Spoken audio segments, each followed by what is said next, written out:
Are we good? Now we can actually go. We're rolling. Oh my Now God. we're actually false rolling. Start. Got a false finish already. That's a wrestling term. And now we're ready to go. Welcome to A Great Depression, a podcast for every mall rat, JanSport, backpack, emo kid struggling with the boredoms of everyday adult life. We've got Kaeli. We've got Ryan. We've got me. Ryan, That's me. hit the fucking music. Click.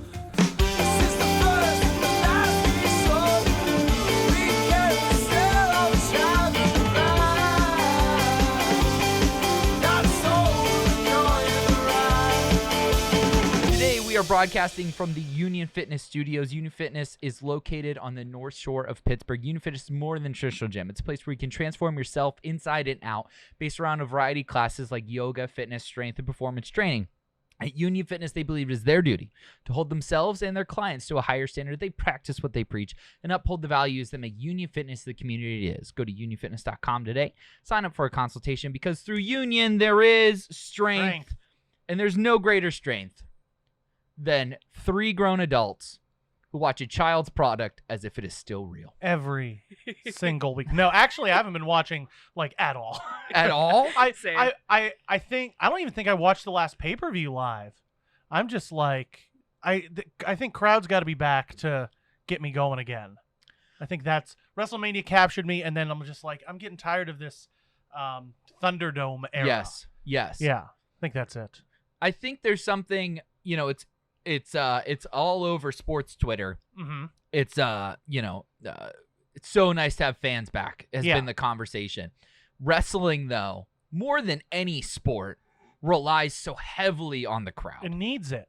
Yeah. It needs it. And like as someone who has been in the Thunderdome before, boy, God, nothing is more joyless than a producer saying, "Okay, let's hear what you think about our Universal Champion," and then just going, Keep that energy up. Keep that energy up, guys. and I'm just like on my couch with the laptop like on a stand, so I'm in the little area that my head has to be in, and I'm like, this is not a way to enjoy wrestling.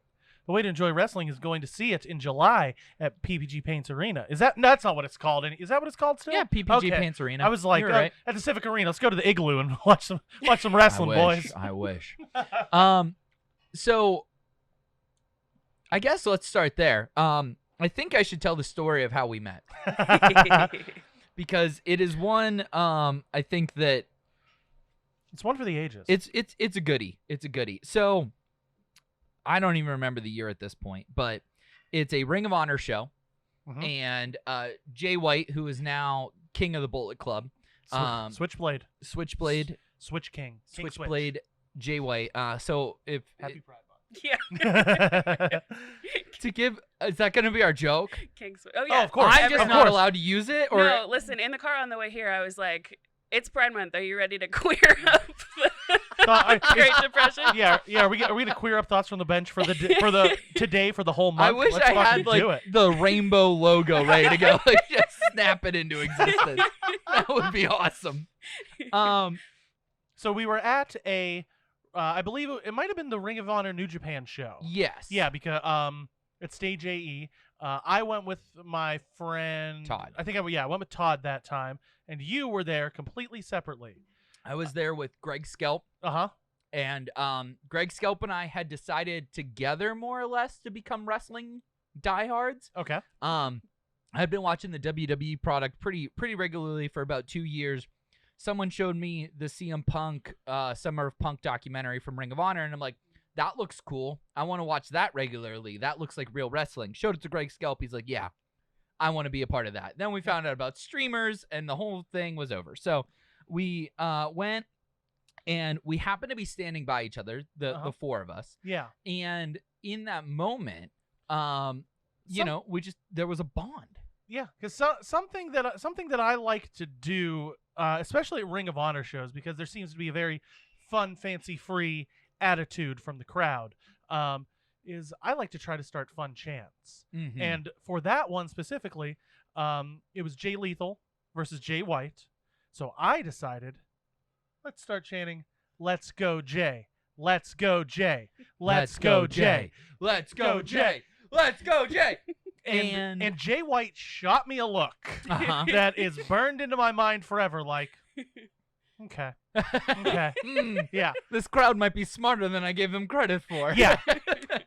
and so we kind of connected at that show based on that, and then Well, hang on. oh. So the whole night, the four of us were a unit, and Yeah. like when one of us came up with a dumb chant, we would tell the other ones like, "Hey, do this, do this." Okay, cool. And as the "Let's Go Jay" chant happens, the match came to a screeching halt. Yeah. They each took a turn pose and are pointing which one, and the crowd went ballistic. Still, other than Deep Dish Sucks at a KSWA show, that was an all-time. That was another Greg Skelp moment, but that was an all-time chant. I sent him an ECW meme yesterday. There you go. Yeah. But other than that, I mean, my favorite wrestling live moment ever. Period. So before I can, as the show's wrapping up, before I can even turn to find your Instagram or your phone number or anything like that, you're gone. I'm gone. You're like disappear. And I'm like, holy fucking shit. I'm never going to meet this guy again. This just angel in a denim jacket covered in wrestling pins walked in and out of my life before I could even focus on what happened. I've been dead the whole time. Yeah, I'm haunting stage AE. This would not surprise me. So every fucking wrestling show I went to, I looked for you. That part I didn't know. I didn't know that part. This is like 2 years going, and I saw you. I think it was an NXT house show. I saw you like across the room, like walking through the crowd, and I was like screaming, trying to get your attention. Still not knowing your name, nothing about you. Just like, there he is, and I'm like shaking Greg Skelp. I'm like, he's real. Like, so couldn't find you. Then I tried to find you after the show, couldn't find you, and I'm like, okay, you know what? Maybe one day I'll find him. So I'm standing at a birthday party for Carrie Owens, good friend, maid of honor at my wedding, and suddenly you walk through the door, and I scream in a crowded kitchen, "I've been looking for you!" and best friend since. I was wearing that. I remember that I was wearing my all over Royal Rumble print shirt. Yes, you were. With a suit jacket over it. I Mhm. believe. I thought that was classy party attire for that nice house we were in. Which, if you look at Ryan's attire right now, I mean, it's pretty much the same fucking thing. You know. Yeah. Yeah. Pretty great. Always gotta look nice. Give him a thumbs up. But yeah, so then we were friends forever, and I met your partner Kaeli, and that was it. Yeah. Fucking storybook ending, happily ever after. Thoughts from the Bench Wrestling League started soon thereafter. Yes. It was a great run. Look at the YouTube content for those of you who haven't seen it that are listening along. It was cool. It was fantasy football for wrestling. Yeah. And it was a lot of work. a lot of work. Yeah. God, those And spreadsheets. not everybody took it as seriously as Greg Malik and I did. Some people may have cheated their way to a position pull. Wait, hey. No, I ran it right down the middle. No. I'm not talking about you. Okay, good. I'm talking about Anastasia. Oh. I swear to God, Anastasia was paying for results. I swear to God. She was calling up Meltzer like, hey, Yeah. hey, who you got in the main? I need the line. But yeah, so we did that really cool wrestling league. Ryan is a big beer person. Kaeli and Ryan both big coffee people. Mhm. Ryan is the manager of the coffee and beer at the Whole Foods in Wexford. No longer coffee. No longer coffee. When I took over Just beer. Yeah. Okay. Yeah. So he is always getting us the sweet early stuff here at Thoughts from the Bench. All the stuff I don't want. Exactly. Oh, yeah. We'll drink anything. Oh yeah. We're I know. dumb. And when the time comes again, the giant pumpkin head will resurface. Oh that yes. Ryan got me. It's almost time. July is probably pumpkin time. Usually Say no more. late July, early August. I'm in. Yeah. I'm in. So yeah, wrestling. Wrestling. Wrestling. Wrestling. Kaeli, Wrestling? Wrestling. Question mark? you start dating Ryan, And he goes, I love professional wrestling. And you say, So I don't know. When we first started dating, I mean, it was like 8 years ago, so Yeah. my memory is long gone. But did you like wrestling when we met? No, so it was later because I once the WWE Network came out, I got it and I was like, I'm gonna go back and watch all this old stuff because I didn't keep up, and it wasn't until like late 2015 that I was like, oh, okay, I like wrestling again. Yeah, and so I mean, at that time, I was not necessarily on board. Yeah. wasn't watching like a wasn't rabid watching. fan. yeah, I can't remember what. Well, I can. It was Jack Swagger? Jack Gallagher. Jack Ooh, Gallagher. boy, let's rattle off a lot of problematic wrestlers that made me love wrestling. Okay, But let's that's go. what I was watching. Like, Marty Skrull. Yeah. Joey Ryan. Are we done? I can keep going. We can keep going. Let's name all the ones that we've either have autographs from or have paid for cameos from. Or have pictures with that we can no longer post on the internet. Uh-huh. Or T-shirts that we had to throw away. What do you want? I mean, some of us had socks. I don't know. It was a, you know. Oh, holy cow. Actually, I'm wearing a shirt right now. My Hollywood Hogan shirt. Problematic, probably. Brother. He just posted a picture of a can of Natty Ice the other night. He would. Yeah. Actually, that checks out. And I think the caption was like, "It's just you and me, brother, HH," or something like that. That's pretty sad, actually. Oh god, I'm gonna look it up right now. Keep vamp while I look this I'll tweet up. vamp. Josh's face. This is incredible. I am now officially a Natty Ice guy, just because the Hulkster said so. What are you gonna do, brother, when the natural ice runs wild on you? It said Home Alone getting busy, brother, HH. Wow. That's incredible. Home Alone, brother. And he's just slamming them. He didn't even put the case in the fridge. It's just sitting next to him in the lawn chair. He's got a 30 rack. He's just going to go through that whole thing. Damn. Fucking Hulk Hogan. So when do you get into wrestling? Yeah, so I was trying to think. I mean, I started just like seeing it in passing because Ryan would watch a lot. I think when you first got into it, you watched a lot. I was. It was like every show every week. Yeah. Same. Which you did for a long time after. Yeah. that was 3-4 years ago. Yeah. That was a lot. I mean, that's a second job to watch all of the wrestling that's available. How did I do I don't know. But I would catch things in passing and kind of like become a little more and more enchanted by it. Like funnier stuff, or like I got really into Sami Zayn. Like I just like, fell in love with him right away. Yeah. You can't not. Yeah, you can't not. And then the wrestling league was like truly what really got me into like watching regularly, because it was fun to like get together with you guys and watch stuff and watch like rivalries, and I learned a lot too. Like that's what I always felt like in wrestling league stuff. I was like trying to learn, and like I feel like I asked annoying questions all the time. Like, historically, these two, can you explain to me like what their deal is? Triple H and Shawn Michaels, friends or not? Brother Rush. I once had a tag team. Is that your Triple H impression? Yeah. You know something, Sean. Yours is an actual impersonation. Mine is The Rock impersonating Triple H. So mine is an impersonation of an impersonation. Yeah, it's like when there's a lot of celebrity impersonations that people aren't doing the actual person. They're doing like other people's impressions of Christopher Walken. They're not actually doing Christopher Walken. They're doing what they saw on SNL. Right. Yeah. No. So that's really.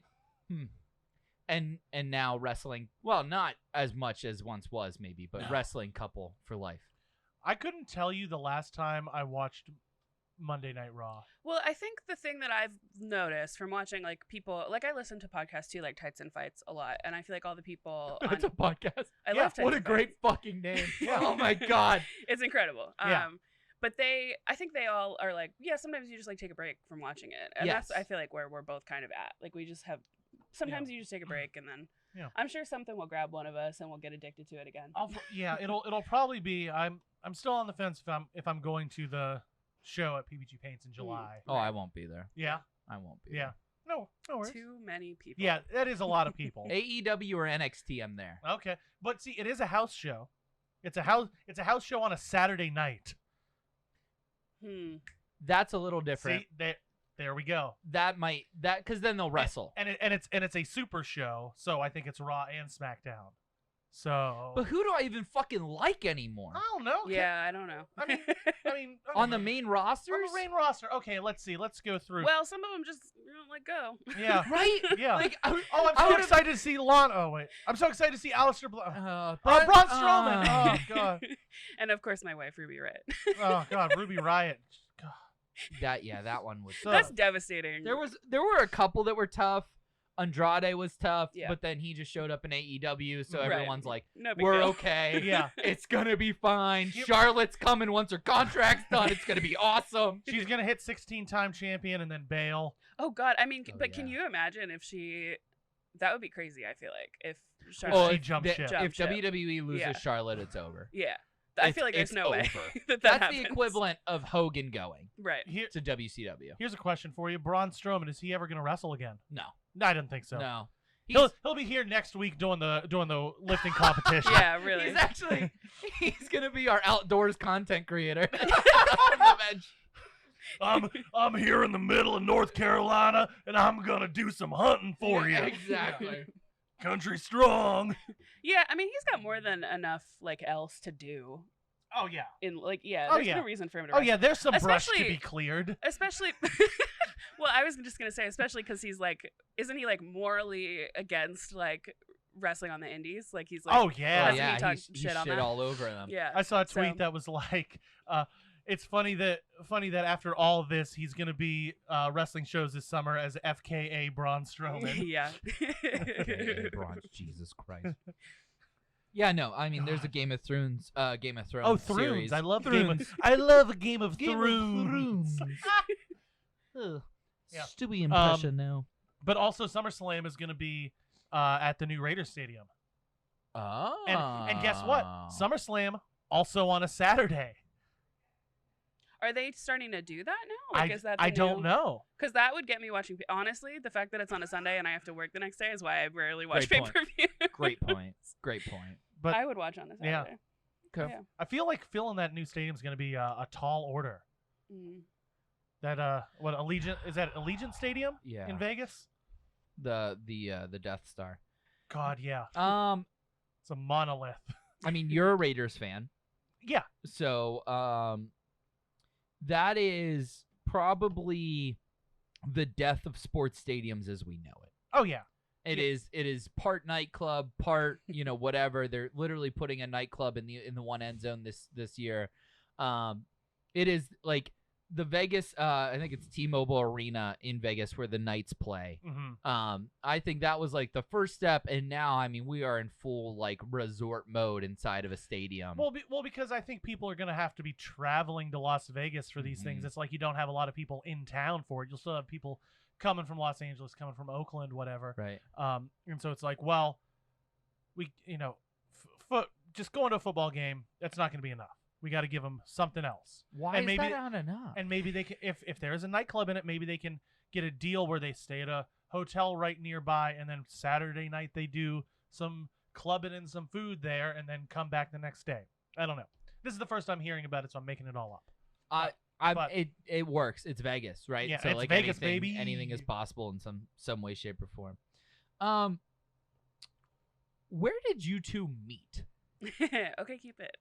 The internet. Oh, really? On OkCupid? Yes. Yeah. Fascinating. Yeah. I never knew. Oh yeah. Yeah.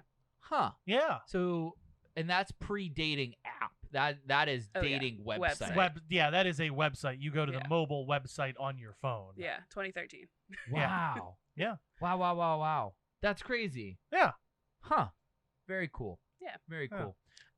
Since you're queering up thoughts from the bench, let's just address it. Kaeli's pronoun is they there. And made that transformation or that choice when? Oh, I started telling friends about it probably in late 2017, maybe 2018. Mm-hmm. I don't know. It was kind of a gradual thing. I started telling people I was most comfortable with. Mm-hmm. It's one of those things you kind of know your whole life, and then when you like put a name to it, you're like, oh, duh. Like that's how I feel like that's how it always like.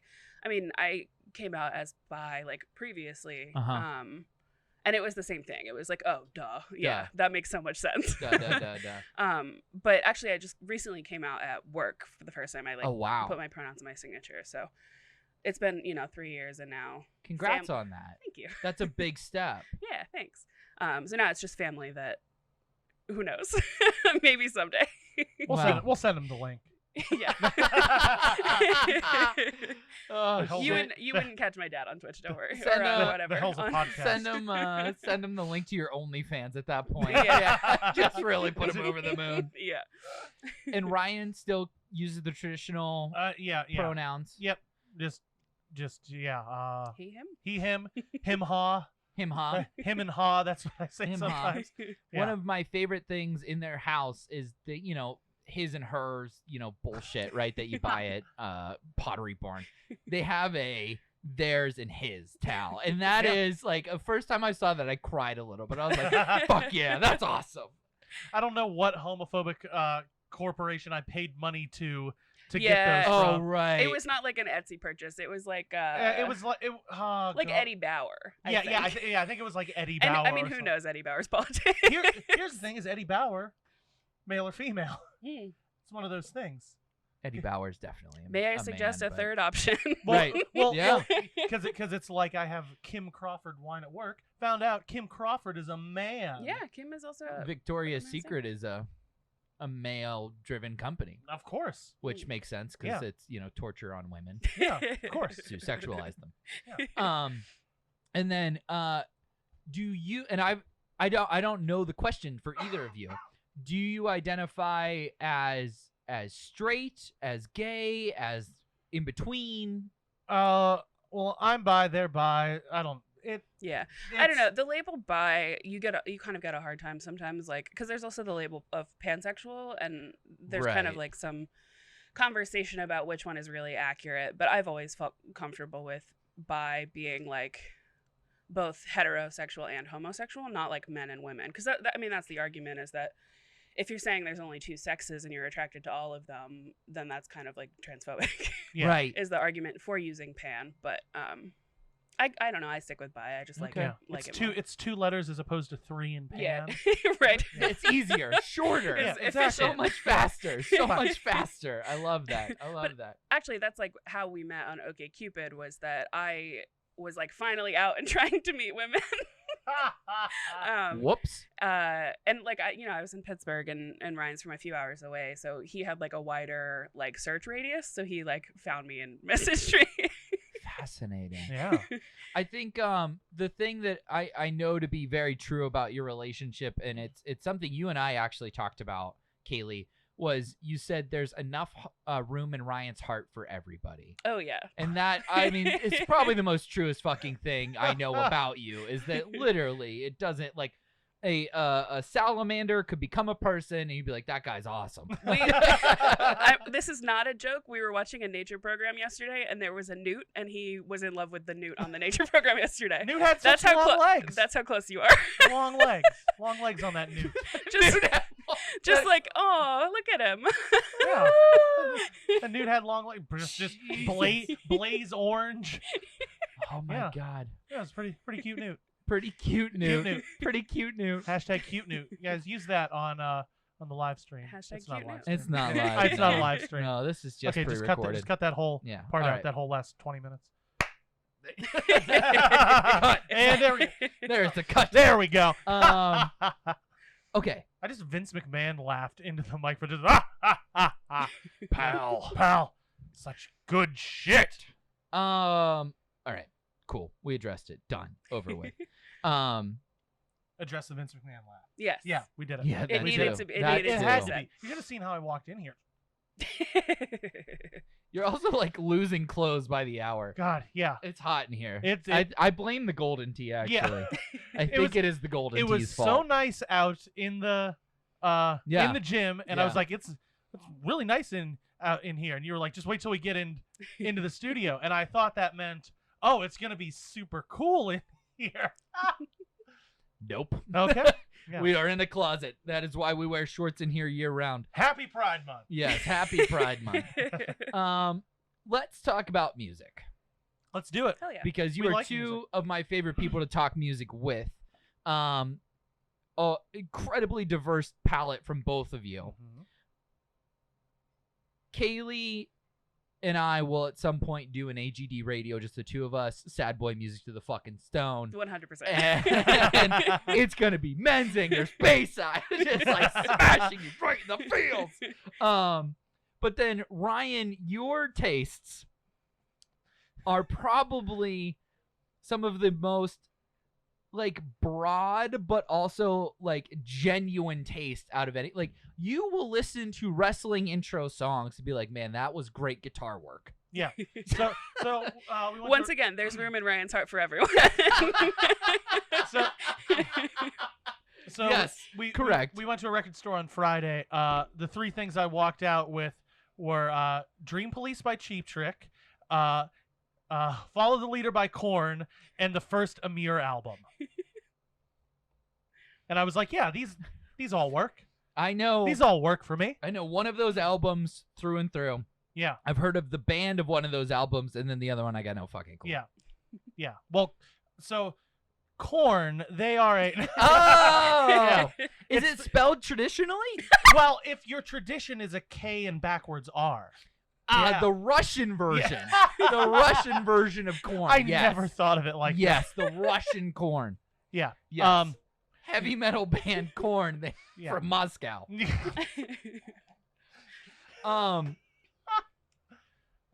So Yeah. what right now are you listening to, Kaeli? Oh, that's a great question. I just got so we were record shopping together at Preserving, which is this really awesome record store. Preserving Hardcore, New Kensington. Yeah. Go check it out. Thanks. Records, National Record Store Day is soon, yeah? Yes, Oh, it is. yes. Saturday. Next week? Saturday. Saturday. Okay, perfect. So good to know. Yeah. One more time? Is it called Preserving Hardcore or just Preserving? I think it used to be Preserving Hardcore. They might have shortened it to just Preserving. Yeah. Okay. They're on Instagram though. That's where they post their hours. So Okay, if you just cool. if you're Cool. It's great. So What did you walk What out I with? picked up was the new Julian Baker, which I love. It's not just sad boy music. Sometimes it's sad girl music. That's the whole thing. Yeah, the dichotomy. Exactly. And then Ryan, what was the other one I got? I can't remember right now. Oh, So I've been trying to get The Suffer and the Witness by Rise Against on vinyl. Oh. Because I've been getting back into Rise Against. Hang on, which in the discography? I think it's the third. It's the white one with like the brown figures Okay, like nope. scribbled. So that was my favorite I'm of just gonna theirs. Pull it up because I need to look at it. Yeah. Rise Against. What was it? Suffer and the Witness. there it is. There. Oh no, I do like this one. Yeah. Yes. It's okay. It's probably the one where they blew up. Ready to like- fall. it's got Prayer of the bricks, Refugee. Prayer of the Refugee. Yeah. Yeah. We're getting sued for how realistic that was. It's over, folks. That was the end of it. But the problem I've been having, this is a good gripe to air out. Good. Let it go. Oh, I just lost my fake nose ring. Happy Happy Pride Month. Wow. What a bust that was. Oh. We botched that. You're like, look how edgy I am. I have a nose ring. Not. Wait, do you have a fake one in too? Oh, no. No, you just it's put the same Kaylee's one. in. You just put Kaylee's in. Fantastic. All So right. I've been debating getting a real one, but it's like, I mean, a fake one, aside from falling out while you're doing a podcast, looks the same. Yeah. But anyway, my gripe with Suffer and the Witness is there's a really common misprint where the B-side is actually not Suffer and the Witness. It's their later album, Wolves. And it's like everywhere. So I bought a copy online and it came and it was wrong. And then I bought a copy at Preserving to see if it was like from a different batch or whatever, a different pressing. And it's still wrong. So Bummer. I don't really own The Suffer and the Witness, but Right. that's like a favorite. I've been getting back into like Rise Against, a lot of stuff that I liked in high school. Rise Against ahead of their time. Oh yeah, like very political. Well, which is You've Excuse me while I put on my nerd glasses, but technically it's retro for them to have been very political because Anti-Flag and all the real punk bands, they That's were fair. like that first. Then it went away into pop punk where it was Blink-182. They didn't have anything to say. It was just fart jokes. And then when Prayer of the Refuge came out, that was this politically charged super hit that everybody loved. All right, I'm done. Thank you for that. It was painful for me on the inside. But I think they were like bringing political music to a much wider audience when they started to get popular, which was really cool. You saw them, like, one of the first times you found out about them was, what, in a PETA video in high school? So there is a music video that made me a vegetarian in high school, which I have been on and off since then, that just shows, like, lots of scenes of animal abuse. I think it might be ready to fall. There's like an extended video that they couldn't play on like TV and stuff like that. What if the actual message of that is that's what Rise Against likes? Right. Yeah, that's the imagery they want. You're not thinking fourth dimensionally with no, this. Tim would not stand for that. Tim loves that. No, I don't want to get that slander. So it's funny. So you found out about Rise Against through a PETA video. I don't know if it was officially affiliated with PETA. I would have to confirm that because I'm not a we're really going there. I'm not a fan of PETA. So here's the deal. I found out about PETA through a Rise Against concert. Wow. Yeah. I went to go see Rise Against. They were with 4 Year Strong and Bad Religion. Okay. Sick show. Yeah. Right? Front to back stacked. Yeah. And I'm like walking in and this really, really, really, really, I mean like jaw-droppingly beautiful woman approached me. For some reason, I don't know why, but when you started saying really, really, I thought you were just saying this really, really, really hot chick.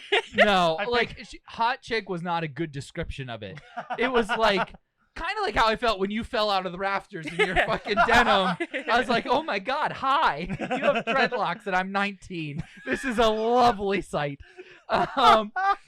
And she was like talking to me and she just handed me the thing and we were talking about music. And she's like, yeah, just sign this. And I'm like, okay. So I sign it, put the email down, go to the show, come back the next day, and I'm like checking my email, and I'm like, what's this fucking... And it's, like pigs getting whipped and chopped in half while they're still alive and all this other shit. And I'm like, oh. But it had Rise Against playing to it. And I was like, oh, I see what happened here. And so like now I'm like, fuck. I, on the other hand, learned about Rise Against from, I believe, Tony Hawk's Underground. Yeah, I think a lot of people probably did. Yeah, because the original Underground is a bunch of covers. No, that's American Wasteland. American Wasteland is all of the new punk bands doing old punk songs. Right. Astro Zombies by My Chem, a ripper. Yeah, so good. What song was on Underground? I think it was Prayer of the Refugee. That would make sense. I'm gonna look that one up. Hang on, I got you. Oh, you got it. Okay. I have a computer in front of me. I mean, we all have a computer. We all have a computer in front of us. Yeah. That's the new reality. Let's find out. Tony Hawk Underground soundtrack, and the best part of getting to watch me type on the computer is you get to watch my spelling. Oh, you get the full experience. Right.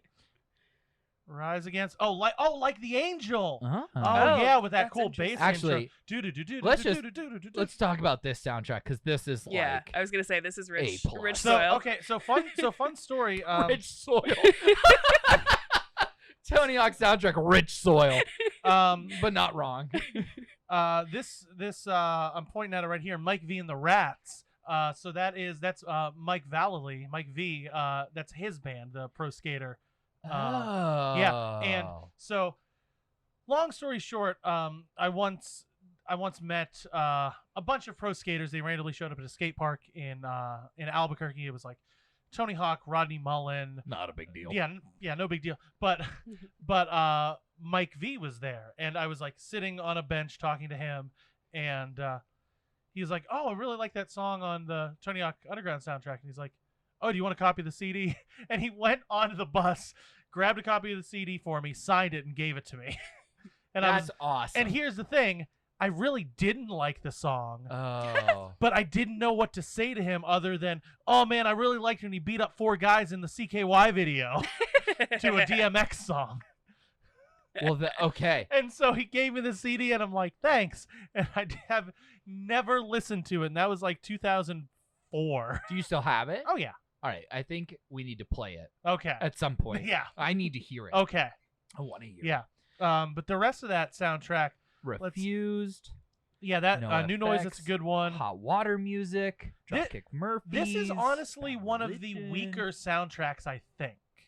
Excuse me? I will. Oh, wait, hold on. Go down. Transplants. Oh, wait a second. There's more. Go down. That's just the punk part.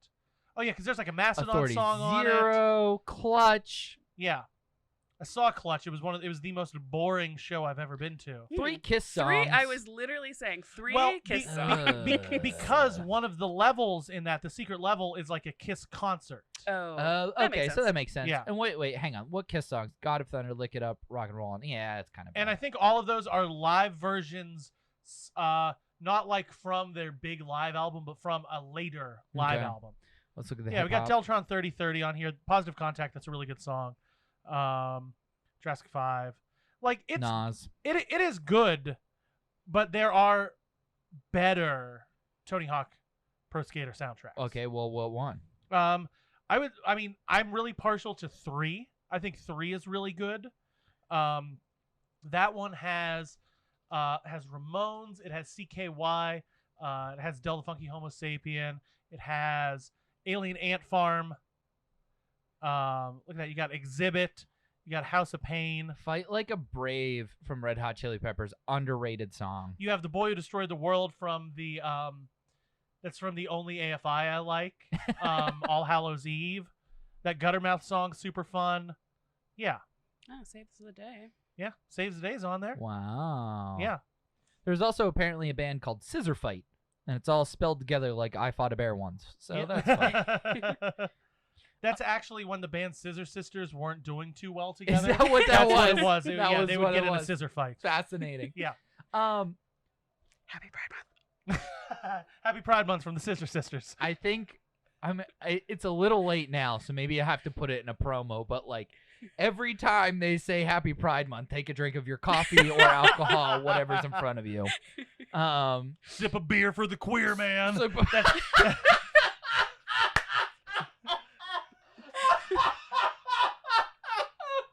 You gotta be fucking me. That's hilarious. That's if Stone Cold was a progressive podcast. Wrestling wise, he is. Yeah. Yeah. Oh yeah. You know, he does have some progressive nature Oh, yeah. to it. Leave Stone Cold alone. I've been listening to recently. Yeah. Thank you. So I just started I'm on my 4th straight hour of talking into a microphone. You'll have to forgive me. I just started listening to music recreationally again, because I just did a gig with my friend's band Action Camp, and we played a wedding. Oh. I played bass for them, and it was really weird because like for 2 straight months I was listening to all the songs that were going to be played at this wedding. None of it was music that you would expect at a wedding. It was 2 Bjork songs, 2 Radiohead songs. Oh, so they had taste. Yeah. Okay. Like there was Postal Service was on there. Wow. So 2 millennials got married. The Replacements. There was the Cure, the Cars. It was like 19 songs, and so I was just listening to those like 24/7. And then I started listening to this band called Idols. Have you ever heard the band Idols? No. Idols, they're a band from the UK, and I don't even know how to describe them. It's just like, it's very aggressive, but in an approachable way, I think. And it's aggressive. Define the genre real quick. Well, I mean, it's aggressive both, like, I think musically and lyrically, but like in a positive way. I don't really know how to describe it. Are we talking punk? Are we talking metal? It's more. I think you would probably call it post punk. Okay, cool. Would be the best way to describe it. They have one song called like their most popular song is "Never Fight a Man with a Perm." Is what that song's a great called. title. The song before that on the album, it's like, I think it's like, I'm like Stone Cold Steve Austin. I'm putting homophobes in coffins. Wow. Yeah, it's fun stuff. A+. And then I think the next line name drops Ted DiBiase as well.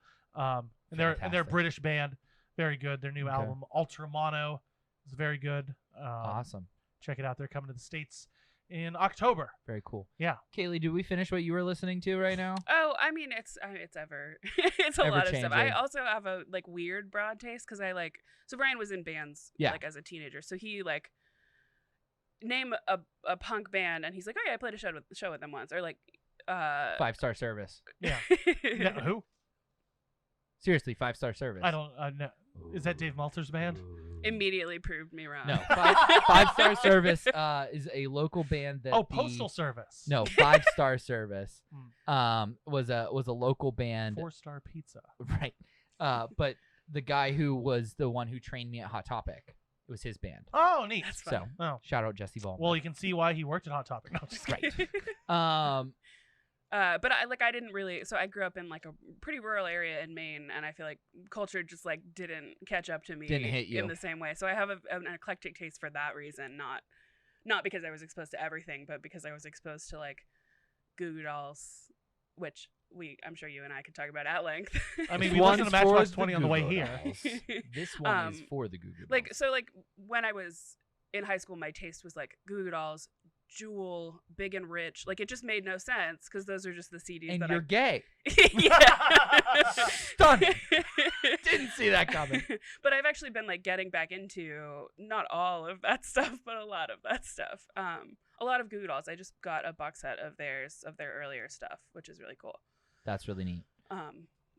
Yeah, I'm trying to think if there's anything else. I'm wearing a Dirty Nil shirt because I've been listening to a lot of them lately. They're dirty Canadian like punk. There, show that. Awesome. Just like fun and not as aggressive as Idols, but just like they hit you over the head with fun, you know. So like Pup. I'd say a lot like family, okay, yeah. Or like Fiddler too. Is in like the same family. Okay, well, fucking sign me up. I'm there all day. You know how I found out about this band? I saw Sami Zayn post about them, and I was like, oh, if it's a band Sami Zayn likes, I'm gonna listen to it. And then I listened to him like, oh, this band's really good. Yeah, that was either gonna be Letterkenny or wrestling, and I wasn't sure where we were going, but I was there for either. Yeah. I've been asking a lot of people a couple of questions about music, people that I really trust in music. Okay. One of them is, what is the most important instrument to you, or in vocalist counts or lyricist count, but because they are different sometimes. But what is the most important piece of a band to you that has to be really fucking good for you to really like that band? And I'm not talking about like passively listening to it, but like become obsessive with it to an extent. I love this question, by the way. I think it's a fun one. I think that's really hard for me. I think it depends on the genre. Okay. I think that has a lot to do with it. Pick your favorite genre then and go with that. That's so hard. I think something like, I listen to a lot of like just 80s pop music. Yes, you do. And I think something that will completely take me out of it if I'm listening to it is bad synthesizer tones. I think that will take... I was gonna make a joke and then he said it for real, so I'm that's pretty awesome. I think that'll take me out of it because like that was a time when like, you know, of course synthesizers, that was when they really blew up, and there were a lot of really good ones, but most of those were very expensive. A lot of stuff that like some of the stuff that like Tears for Fears used, like back in 1984, it would cost, you know, $10,000-$15,000 for it, which adjusted for inflation, that's, you know, that's no pocket change. And so like, especially for a band. So Tears for Fears, when he says that, is not a joke. That is one of, if not your favorite band. Yeah. And for a band that quite honestly did not have a mega hit. They definitely had mega hits. I think, come on. Shout. Okay. Shout's a mega hit. Okay. Everybody Wants to Rule the World. Yeah. Okay. You can always hear that. But off of 2 songs. I mean, that album, Songs from the Big Chair, sold millions of copies. Okay. Because that also had Head Over Heels on it, which is a really popular one, and it came back in popularity with Breakfast Club. Donnie Darko. Well, Donnie Darko and the Screen from Your Stereo Part 2 from Newfound Glory. Oh, yep, I forgot about that. And then also, I Got Us. And then also in Donnie Darko, the main song Mad World. Yeah, the Gary Jules cover. That's originally a Tears for Fears song. That's from the first album. Okay. Yeah. So you think to some extent they had the cash to pay for these super... no doubt. Okay, all right. Cool. No doubt. Cool. But then you'll listen to some bands who maybe have only had one minor hit, and some of the tones will be like, oh, this is a preset on a Casio, where there is a lot of charm or novelty to it, but it's like I'll just be like, oh, it sounds so bad. Sure. Like, and this is a great example, I think. The movie The Princess Bride. Yes. That it is a great movie. The greatest story ever told, some say. But the soundtrack from that sounded like it was recorded on a Casio preset. Oh. Like it like. And I can attest that this genuinely impacted his enjoyment of the movie, because he watched it for the first time as an adult, and like I don't think you really liked that movie. No, because of that. That was my only complaint about that movie is like, if it would have had some sort of like symphonic score or even better synth to it, but like you can tell it was all just kind of janky, and it took me out of it. So we always said on Thoughts from the Movies that a good soundtrack makes a great movie an amazing movie, and a bad soundtrack takes a good movie, makes it an okay movie. Yeah. I, honest to God, cannot picture I can't make the songs happen in my head from Princess Bride. Yeah. Exactly. Like, I don't know what they are. It's pretty nothing, you know? On the flip side of like soundtracks, you go to Back to the Future, and the soundtrack in that movie, the score, it like the Alan Silvestri score in that movie just like elevates it so much, where if it would have had, anyone else, it probably wouldn't have been as good, but that elevates it. It definitely, I was going to say Danny Elfman would have been dropping mega hits at the time, but that dramatically changes the tone. Oh, yeah. Yeah. I think that was pre Danny Elfman really getting Danny Elfman, because I think he was still an Oingo Boingo at the time, not really doing movie scores. Okay. Yeah. Kaeli. So I'm a poet, so it's just lyrics. Like, all I care about is lyrics. I was just saying to a friend the other day that like, all I need is like someone screaming over one shitty guitar, and it's good enough, as long as it's like what they're screaming is good. You know what I mean? Yeah. Like I love good music. Like, one of the things Ryan and I both have in common is The National, because instrumentally they're incredible. They do really fascinating stuff, but also lyrically there's just so much depth, and like the imagery and stuff, it really captures me. And I've like sort of learned to appreciate the musical side being with Ryan, but like if the lyrics are bad, I can't do it, Yeah. I think I would have agreed with you until I started hanging out with a band. Yeah. So vocals was my weapon of choice. My mom was a trained opera singer. Like, I mean, so like the vocalist, the front person being raised on hair rock and classic rock, like, is very important in that genre. Oh, yeah. Yeah. And it wasn't until I started hanging out with a band and became best friends with the drummer of the band that I really started to pick up, like, because we would have conversations about music, and he would point things out to me, and I was like, oh, shit, he's right.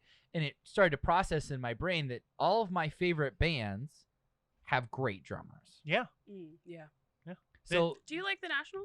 I don't listen to The National. I think you should listen to The National. You would, because the drums in The National are my second favorite. Okay. Like, is it Scott or Brian? It's one of the National is made up of two sets of brothers and the singer, and so I can never remember. The two guitar players are twins, and I can't remember which one's which. One of them helped write both of the new Taylor Swift albums. Yeah. Hey. Which are, and they're very good. Yeah. Yep. And then the other two, I can never keep straight which one's which. But like, I started to really like the drums in The National, and I was like, he plays the drum. This sounds so stupid, but he plays the drums like an instrument, not like a metronome. Right. Like, right. He's doing really interesting things that like actually shape the music instead of just like underlaying it, Right. And that's how I became obsessed with John Bonham, and we used to have matching John Bonham t-shirts, and like understanding that John Bonham was the last person to track on Led Zeppelin songs. Yeah. Not the first, which normally the drum goes first. He was the last because he was the accent instrument. And it was really John Paul Jones who was just trying to keep the rhythm. Yeah. Right. Which was really, I just thought this was an amazing like little piece. And that's why Led Zeppelin is Led Zeppelin. Yeah. To a large extent. But okay, so that was the one question. The second question just poofed out of my brain. Did you guys see it? It left the room. It was like, bye. It's gone. You've been asking a lot of people this, so why don't you Happy Pride Month. Happy Pride Month. No thoughts. Happy Pride Month. Right. Smooth brains only. Okay. What is the band that you have gone back So this has to be a band that you listen to before you could feel complex emotions. So I would say up to the age of about 13, maybe some of us were younger than that. But like you're kind of processing happy, sad, but you can't process like depression yet. Okay. What is the band that you listened to then that you listen to now and it has a whole new light, but you still love the music? This is also an excellent question. I can go first to give you an example. So Linkin Park. Ooh, yeah. Okay. Oh, yeah. Hybrid Theory to me was about failing spelling tests. Yeah.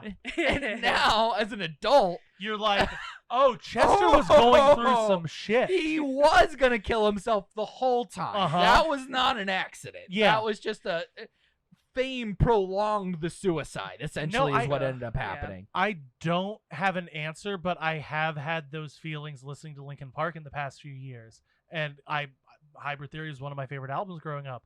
And yeah. I was gonna joke say Limp Bizkit. Well, I was about to say not to answer for you, but a lot of new metal is like that. You've been kind of getting into like I've been listening to so much new metal recently. And like I had no idea. Like I didn't really listen to new metal, but like through Ryan listening to it, it's been like, oh my god, this is like way more emotionally deep than I thought, you know? Right. But, I mean, I feel like I sound kind of like a jerk assuming that it wasn't. Well, no, a lot of it is just a lot of it is just like bonehead music. It's just Limp Bizkit. Limp Bizkit is bonehead music. Rollin' is not deep. But listening to other Korn, parts, like listening to Korn again, and like hearing like, oh, Jonathan Davis actually had a very rough childhood and went through a lot of shit and was processing all of that. Yeah. Even Slipknot. Oh yeah.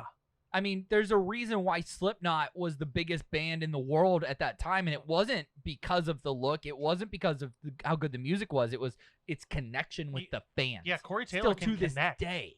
Yeah. I mean, and I think people might not have realized that at the time, and then I think they might have realized it a little more with Stone Sour, who I was never really a fan of, but I appreciate. Right. I appreciate that. So like Linkin Park's one of them. There's times where I hear a Matchbox 20 song on a bad day, and I'm like, oh, RT has me at the core again here. Yep. Yeah. Push was not about your high school girlfriend. We heard that on the way here. Yeah, that was literally on the radio Push? on the way yes. here. Yeah. Okay. It was when I turned on the car, and that was the first song on. It's like, oh yeah, we're going to see Josh. I was like, this is I summoned it actually. Fun story. The last thing that we did before everything closed down was Josh and Lance came over and we like drank and played board games and listened to Matchbox 20 records, Matchbox 20 Goo Goo Dolls records, screaming 3 a.m. at 3 a.m. Yeah. and then that was the last time we saw friends for God, a year and a half. Yeah. Jesus Christ, man. You were both the last person in our house, and then the first person back in when you had to use the bathroom. I'm forceful like that. Yeah, it happens. I work my way in. I will search for you at a wrestling show for 3 years. We did you just thought learn. a pandemic was gonna get in between us? Yeah. Yeah. But yeah. What's your? Oh yeah. Thanks for throwing it to me. Yeah, of course. I think the Goo Goo Dolls, like I mentioned, like I didn't buy a lot of full albums because when I was getting into music as a thing, it was when like on iTunes you could buy a couple songs versus spending $10 for a whole album. So I had a lot of like, 3 songs from this album. And then the Goo Goo Dolls was one of the first ones that I bought a full album because I was like, I need all of this. It was Dizzy Up the Girl was the one. Duh.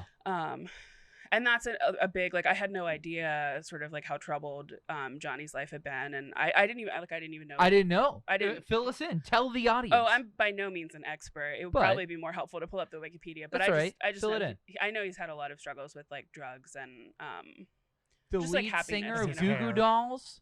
Yeah, his hair. And his hair. He's always struggled his with hair his and being ugly seemed to be more like his problems than drugs. He's a very distinctive looking man. Yeah. That is such a nice way to put it. Yeah, I mean, like, you're watching the video of Slide and they didn't have to fucking, do any prosthetic makeup on him to make him look odd. Yeah. To make it believable. The plot. Yeah. I mean, Robbie just should have been the front man. Looking back, Robbie's a hidden gem. I love Robbie. Robbie's songs are not my favorite Goo Goo Dolls songs, but they are my favorite. You know what I mean? Like his voice, he's the one with like the more like rough voice. I believe the bassist. "Stay With You" is a Robbie song. No, I don't think so. No, he really stopped. Like once Dizzy Up the Girl came around, he like I think kind of went near the background. They got a lot of success when Johnny started singing like more and more. Like he really like put them over the top. I think. The Blink-182 transition. Yeah, exactly. Kind of, yeah. Bummer. But the thing is, he still sings a couple songs on every album. Like, and That's cool. I love that. It makes me feel like at least they kind of have their shit together, like emotionally as a band. That he's not just like being shoved, you know? Right. But he had a lot of Johnny had a lot of problems with drugs, which I didn't know until I was like an adult and getting back into them again. And of course, you know, if you listen to their early stuff, it's like they were just trying to be the Replacements. It's like really aggressive, like flat punk that Their first I still album, love. Their I love first both. album was on Metal Blade Records, which is like a big metal label, and it's really weird. I think maybe they were based out of Buffalo. I can't remember, but yeah. Being based out of Buffalo makes a lot of sense. Yeah. But like the song Name, which plays in grocery stores, which blows my mind. Okay. Every single time I hear that song, I pretty much every time I cry, because it's just like it's a song about like knowing people and being known and like people from your past and how you still like kind of linger on to like who you were and you want to know who they were. Like it's just this like really sad song about like knowing and being known. It's a very poetic. Like if you look at the lyrics, it's very intense. Which, like, you know, as a kid, I have no idea about being known. Like, what does that even mean? Or, like, loving people, you know? As someone who just moved to the suburbs and is having an identity crisis. Get back into the I Goo don't Dolls. think I'm going to listen to that song. Don't need to cry. I'm good. Good over here. Thanks. Wow. The Straights don't need to cry. Happy Pride Month. Sorry, that was aggressively loud. Nailed it. All right. I think so. We've been going an hour. Oh wow! Is that including the false start? The false start. I think you're right. Hang on, let me check this thing. Still about an hour. Yeah. Is there any last pieces of imparting wisdom that you would like to drop on the Great Depression audience? Great Depression audience. Do better. No, I don't know. Do fucking better. Just do better. Just do better, everyone. No, I don't know. Yeah, that's a great question. I don't know. Yeah, I don't know. Happy Pride Month. Happy Pride Month. Yeah, I don't know. My coworker Tanner Rose once said, instead of spending $5 on a rainbow T-shirt, give your $5 to me, a real gay man. So yeah. Venmo Kaeli $5. Yeah. All right. And enjoy National Record Store Day. National which Record is a big Store deal Day for us. I got bands. You should everyone should follow my bands. Yeah. What? Drop them. So I got one on Instagram is @bouquetspgh. That is a like kind of dream poppy sad band. We're working on our first EP still, and I just joined another band called Saint Dude. Find us. I can't remember what the @ is, but that is just like some heavy, just like fun. I don't know how to describe it. Just check it out, Saint Dude. Since we're talking about music. Do you want to drop your personal Instagram handle and how you're a tastemaker in my fashion world? You want to talk about your band? My private Instagram. Drop your band. My private Instagram where I post pictures of myself in round yellow sunglasses. Primarily. Follow Kaeli at the front bottoms on Instagram. When you posted the sunglasses yesterday or 2 days ago? I think 2 days ago. When you posted the yellow sunglasses, which Ryan's gonna throw on here, I was like, I have a purple pair. We're fucking going Oasis this summer, Kaeli. Is that... I'm in. Hey, it's Champagne Supernova summer, baby. Yeah, but I'm gonna go Damon Albarn. I'm gonna fade you a little bit and go towards the Blur side of the rivalry. Well, you know what That's I have fine to with me. You know what I have to say to that? What? Woohoo! Exactly. I don't know any other Blur reference. Feeling heavy metal. Yeah. Oh, you don't know Blur? I mean, I know Gorillaz, so I know Blur. No. Wait. Before we leave, I once saw Weezer cover song too. Well, that's kind of cool. Yeah. Don't cover anything though. True. Yeah. Before we leave, I'll play some for you because I think knowing your tastes, this is right up the alley because it blends 80s pop with like British punk. Okay. It is Like, it's really good shit. Let's do it then. It's really good shit. Let's do it then. All right. It's been a great depression. Thank you, Ryan and Kaeli, for coming in. We'll be back next week with some more fucking sad shit. Happy Pride Month. Happy Pride Month. Remember, we are now in your brains.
Dialogue.